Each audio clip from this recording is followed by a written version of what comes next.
Kubo and the Two Strings is directed by Travis Knight, stars Art Parkinson, Charlize Theron, Matthew McConaughey, and is scored by Dario Marianelli. Kubo is essentially an adventure film, and it follows the story of this young boy, and he befriends this monkey and the beetle, played by both Charlize Theron and Matthew McConaughey respectively. It's a beautifully crafted film.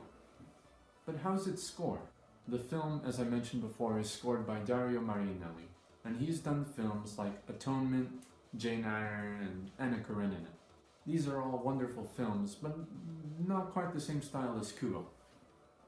So let's take a look at the music. This is an orchestral score, but one of the first things you'll notice is the use of Japanese instruments. You have the traditional wooden flute, you have the koto, and of course, Kubo's main instrument, the shamisen. The work that Dariadelli has here is he blends the Western orchestral music with the Japanese traditional music, and in my opinion, blends them really well. And there's a lot of use of Japanese instruments, Western classical instruments, and a lot of harp for the lighter tones that the film has. There are elements of adventure, mystery, and realization of the main themes of the film that are really mature themes for an animated film. In terms of musical cues, the action sequences are a bit cliched in their music, well, with the Asian percussion, that is. Huge drums and big 7/8 rhythms. It's unfortunately pretty cliched and overdone.